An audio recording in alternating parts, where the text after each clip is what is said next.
قیامت کے دن یہ سارا ریکارڈ ایسا کھل کے سامنے آئے گا کہ شخص انکار نہیں کر سکتا. یعنی مثال کے طور پر اگر میرے سامنے کوئی لکھا ہوا دے کہ تم نے یہ کیا تھا، قابل انکار ہے یا نہیں ہے؟ میرے لیے میں کہہ رہا ہوں پاسبلٹی ہے کہ قابل انکار ہے، کیونکہ بھائی جس نے ریکارڈ کیا تھا اگر اس نے صحیح ریکارڈ نہیں کیا تو میں کہہ سکتا ہوں کہ بھائی میرے پاس بہرحال ایک چانس ہے.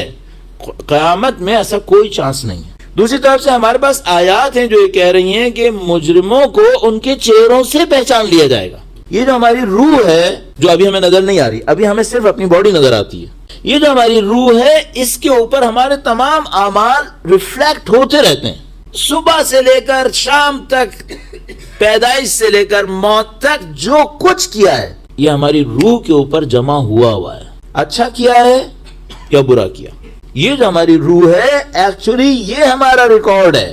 جیسے ہی آپ کا بدن ہٹا برزخ کی زندگی شروع ہوئی، روح سامنے آئی، ریکارڈ کلیئر آ گیا ہے سامنے، انڈینائبل ریکارڈ. چونکہ میں اور آپ کھلی تصویر ہوں گے کہ ہم نے کیا کیا ہے، چھپانے کا کوئی امکان نہیں ہوگا. اس وقت روح ہماری سارے اعمال دکھا رہی ہوگی، کوئی کہاں چھپا سکے گا. یہ تو خدا کی ستاریت اس وقت ہے کہ وہ ستار العیوب ہے. اس نے ہمارے ریکارڈ اور لوگوں کے درمیان میں باڈی کو ڈالا ہوا ہے کہ لوگ ہمارا ریکارڈ نہیں دیکھ پا رہے، ہماری باڈی دیکھ پا رہے. اسٹڈیز ہوتی ہیں کہ اگر کسی ایک نسل کو قحط کا سامنا کرنا پڑے، کہیں پہ فیمن آ جائے، کہیں پہ کوئی کھانے کی کمی ہو جائے، اور کوئی ایک جنریشن ایسی گزر جائے. ایک جنریشن کا مطلب کیا ہے؟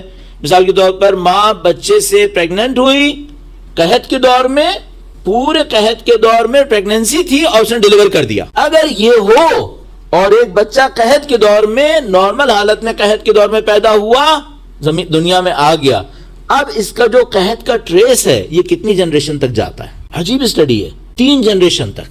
قحط کا ٹریس بھی 3 جنریشن تک جاتا ہے. باڈی کو فیمن ریکارڈ کرنے کے لیے خدا نے نہیں بنایا تھا، صرف انٹریکشن ہوا ہے. اور اللہ نے روح کو ریکارڈ پریزرو کرنے کے لیے ہی بنایا تھا، مس ہونے کا کوئی چانس نہیں ہے. اسی روح نے فیصلے کرنے ہیں. اچھا اگر کسی کی روح افیکٹڈ ہو اور وہ اپنی افیکٹڈ روح سے کریٹیکل ڈیسیژنز لے رہا ہو، چانس ہے کہ صحیح فیصلے کر لے گا؟ یہ خطرناک معاملہ ہے.